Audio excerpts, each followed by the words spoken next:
I am Alicia Kaplan, and I am delighted to be on this show with Keith Andrew, and I look forward to speaking with him. So please listen, because you're about to learn a lot of interesting things. Take care. See you later.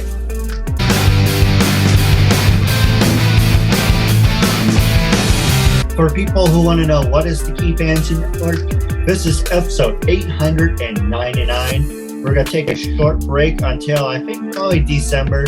I was thinking January, but we will see how it goes. However, KeithAndrewNetWork will come back with season 10 this December or January. But for people who want to know what the KeithAndrewNetwork's about, the whole point of my talk show is to show people that even with having the word disability, I can still amount to something.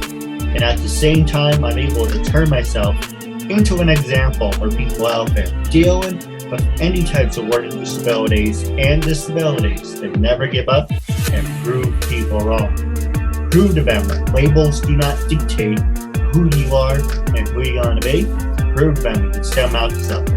So hashtag break the label. So that being said, PG-13 goes all the way up to rated M.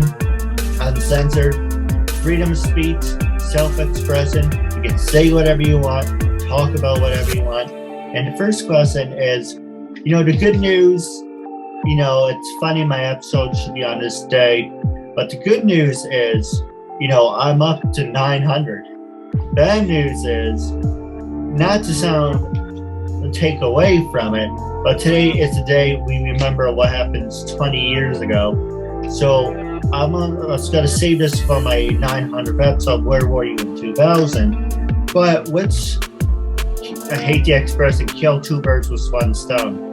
So the first question I want to ask is, where were you in 1999? And where were you in 2001 on this day in history? Are you talking to me? Listen, let me introduce myself. I'm Alicia Kaplan. I am an actress, director, low-budget producer of Danisarte. Where was I on 2001 or 2021? Or where am I now? Let's start with 1999 first. 1999? Oh, boy. Where was I in 1999? That's a hard one. You should have told me. You should have told me you're going to ask me 1999 precisely, because I can tell you where I was in 2001. Okay, let's do that instead. Let's do 2001. Where was I on this day, September 11th, 2001? I was here. I was actually sleeping late because besides being an actress and blah, blah, blah in the performance arts, I am also a bilingual interpreter. I work Spanish, English, English, Spanish. And I actually was sleeping late because in the afternoon, I was supposed to go downtown and work on a case. And my mom, may she rest in peace, she called me and said, turn on the TV. They've hit the building, the trade towers. And I did, and I was horrified. Of course, I called my big sister who lives in California, like, wow, they've done this. My kids who live in California too. And I was like, I'm sorry about that. I'm trying to put this phone off the hook. Maybe anything can happen in life. Yeah, everything can happen. Is this live? Well, I like to say live, but it's pre-recorded. Yeah, okay. Well, anyway, so I started to see people. I live near Union Square. And all of a sudden you would see these mobs of people walking up the street, like mobs and mobs of people. I think that was like the worst day in the history of the United States. Maybe there was something, I wasn't alive then, but in World War II when they bombed Pearl Harbor. But this was so sad, so sad. And like today, all the coverage, we were watching all this coverage. And my brother, who happened to be in town with my mom, lived near the west with the Hudson. See? I tell you, New York. New York Sounds. Here we are. Oh my God. And I'm near a fire engine. fire station. I'm near a hospital. And the only time I hear this is when I'm on some program. And I say, uh-oh, you see what happens here? Anyway, so he took a lot of pictures, which I put on my Facebook. Because my mom lived in Westbeth, an artist building. She was also an artist. And they went up to the roof and took the pictures. And then there's a picture that was so sad everywhere. People put pictures of their loved ones to see if anybody had seen them. And this coverage went on. It's like today. You know, we do have to remember. And in my opinion, it was a failure of our government. I mean, that's basically what I want to say about it. No, you can say whatever you want. And I agree. You know, we were warned. Well, let's go back before I say what I have to say. In 1993, they attacked the World Trade Towers. Right. That was a wake-up call. Say, okay, you know, okay, you can make the jokes about these people, you know, how they're stupid and primitive, but never, ever, you know, underestimate. It's true. You know, my parents, used to go to the Bahamas. No security. You can walk in. You can have a knife on you. No one will bat an eye.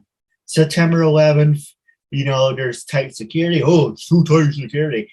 You know, tough shit. You can't have it both ways. You want to relax and have this happen, or you want to be safe. And this is actually well, for me anyway, my Paul Harbert. You know, but 1993 was a wake-up call, and we were warned. You know, I think it was like 6 months before, we were getting threats or kind of do something. You're not going to do anything. Yeah, and they weren't taken seriously enough. Yeah. So, like you say, and it's 9/11. It's never been the same since. No, I agree. You know, and also in the way we view things. You know, from this we can jump to the whole thing with the coronavirus and what the doctors say and what they don't know. And you know, I know people that you know refuse to be vaccinated. Yeah. You know, because no, what does it have? What's in it? I work with this department and it hasn't been tested. Hey, listen, it's like all the vaccines. You know, did you have to have all these vaccines when you were a kid? Didn't I have to give my kids all these vaccines? Did I go and investigate what's in them and hey, this is supposedly for the better good. Let's do it. And you know what? I really want Joe Biden. You know, everyone says slow Joe. I'm like, oh, that's so mean. But the way he's moving, and he's really living up to his hand. I like Joe Biden. I like him a lot more than the orange Cheeto. But yes, he's doing a good job. But you know, not to talk about politics or anything. You know what I really want him to do is I'm so sick of hearing about Afghanistan. Never going to go there. It's done. It's over with. What we have right now is a pandemic. We need this. Oh, go ahead. Yeah, I agree, but it was so sad. All these young people that were killed, that wasn't necessary. No, I agree. Necessary is to get out of there. Enough. You know, it's like where the United States may have had good intentions, there's tribal warfare there. You know, it's a whole different mindset. All the people that managed to get out with the Americans, you know, it's like over 20 years, how many thousands helped the Americans? I guess it's like a couple of generations already. Yeah. Because a lot of people have their children like, oh, they're 18 years old, let's have a kid. Hey, I wish my kids would have kids and make me a grandma already, but they refuse. That's because they're born here in the United States and nobody has kids. That's what they tell me. Nobody has kids anymore. Okay, I don't know. I know a lot of people have kids, you know, little babies I'm talking about. But if you compare pictures to Vietnam and what happened now, we repeated history. We didn't learn a damn thing. Totally. Because that's what happened in Vietnam. I agree. No, one thing I will say, then we can go to a happier subject. It's actually, no, I want Joe Biden to say, you know what? You want to go to schools, you want to go to malls, you want to be out in the public, it's mandatory. Get vaccinated. Because the longer people don't get vaccinated, the longer this crap is going to, unfortunately, it will never go away. It's going to be now like the common flu. But hey, let me ask you this. People get the flu shot. They don't say what's in the flu shot or know what is it. Right. They just go and get it. This is but it's the same thing. This has just been more publicized because it's more deadly. But I know a lot of people that don't get flu shots because they got it once, they got sick, it's the same thing. But this is like, the same thing. Our mayor here, they're trying to make it mandatory. And I still know people that refuse. Doctors, not like just people that have no education. Other people, doctors and lawyers and whatever that refuse. Hey, you know what? You don't get, this is what I'm going to say one more time. So like I said, we can talk about it. If we go over to 26 minutes, you have a last episode, you can have as much time as you like. But, if someone's having a heart attack, I like the fact you live near the hospital and you have a firehouse right next to you. So you're in a good area. But for people who suffer from heart attacks and strokes, they come first. Everyone in that hospital, for the most part, are anti-vaxxers. And you're like, nope, sorry, this person comes priority. They come in first. You had your chance. Any of these stupid people, the vaccine is free. No, I would ever pay $200-300 for a fake card. Why? Right. There's absolutely no reason for that. Right. Anyway, there's a whole lot of things, and there's a whole lot of opinions, and even with the doctors, and it's almost like, I can see the point. Yes, the doctors say, and they say it like, oh, this is this, but they don't know. They're learning too. This is like a new thing. But the people, American or whatever, they need to hear the voice of reason. Like, this is the way it is. Even if they can't hear the doctor say, well, I'm not sure. We don't know how long it lasts, which this stuff is coming on right now, right? But anyway, I personally would like to use the rest of the time to talk about artists, about theater, about maybe what I'm going to be doing. No, absolutely. This is your time. It's whatever you want to talk about. So the first question I want to ask is, what attracted you to begin your career as an actress and producer? Well, I'll just say I didn't have a choice. My mom wanted to be a ballet dancer, and she had 3 little kids, and this was in Venezuela, by the way. So she started ballet, and she put all of us in the ballet. So I guess that was our introduction. My sister, Betty, who became a director later. My brother is an engineer, physicist. He took after our father. And I became first a ballet dancer. And then I evolved, became an actress. I evolved, became a director and a producer. And I was also a teaching artist. I had a group, and I would be working, teaching acting in different acting schools in Spanish, because I speak Spanish fluently, of course. And my students of all ages, they wanted me to continue. After they graduated from these schools, they said, Alicia, we have nowhere to go to perfect our art, to be seen. So I founded Danisarte, and this was 30 years ago. We're going to be 30 years old. Well, not me. I'm just a little older. But Danisarte is going to be 30 years. I started in East Harlem in El Barrio, started producing plays. I did research plays for every one of my students. If the lady was 60 years old and one was like 18 years old, I would find a short play that they were perfect for. And so we kept progressing. I believe it was 20 years in East Harlem. And now my company is doing things here in Chelsea at La Nacional. And I created a production for me and my partner called Soliluna, a magical journey through the 5 continents. And we were doing well since we managed to go to Colombia, to Spain, to Puerto Rico in 2019. And then guess what happened? What happened? Pandemic, right?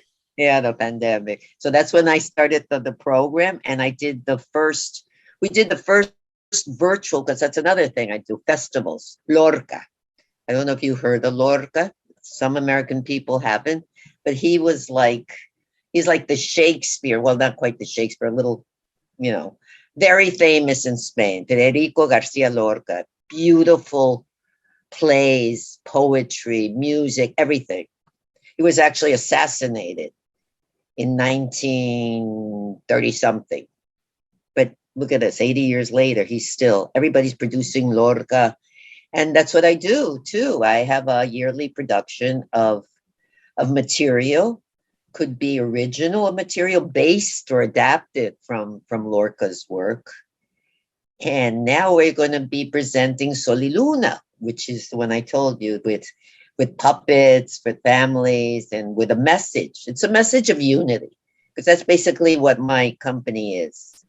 It has no matter what your nationality, your race, your religion. If you're talented and you want to participate, we're open.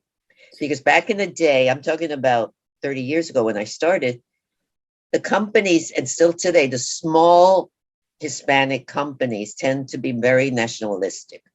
Like, we're all Cuban, we're all this, we're all from Ecuador. Basically that's what brings people together. But I'm not into that. What brings me together are people's hearts and what they want to do. So, that's what we do. That's what I do. When I think of Spain, one thing comes to mind is those human towers, but they always do. The human towers? What's that? They started like a religious thing, like they're trying to reach God, but then it turned into like a festival that they do once a year. So it's pretty much like a human pyramid, but it's a tower of people. Right. And they always have a little kid at the top, go figure. The little kid at the top, and he's like a hand in the air. And it's kind of like, I send you a video. It's really interesting how it came from a religious thing to actually, okay, you got to do it for fun.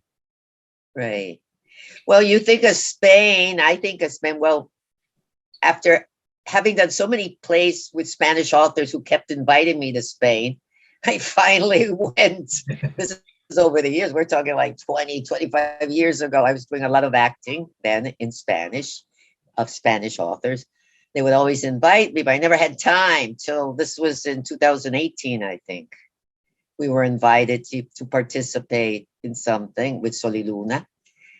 And we went to Malaga, but then we also went to Madrid, and we also were investigating Lorca, where he was born, Granada, where he died or was assassinated. They still haven't found, after all these years, the body, 80 years ago, right?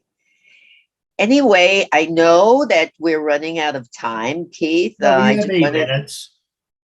8 minutes, 8 minutes, 8 minutes. Whoa, this is TV. Everything is like, okay. So anyway, I do want to invite you and your audience to our shows. There's the website. You can find me also on Facebook, and also I will pass you any information.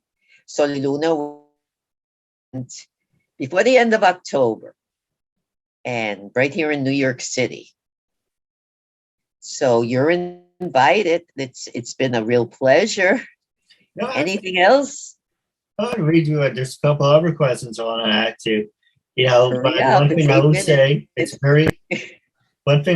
very important for everyone to be vaccinated and wear a mask. But the question I wanted to ask you, with the last 7 minutes left, is, and I do have a couple questions off the air too, but the first one is shows about disabilities.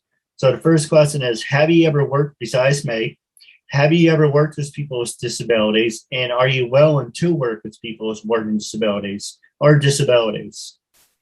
Well, I'm able to work with people with disabilities. I didn't even know that you have a disability, by the way, because I'm just seeing how you are now. One of the artists I work with actually is schizophrenic.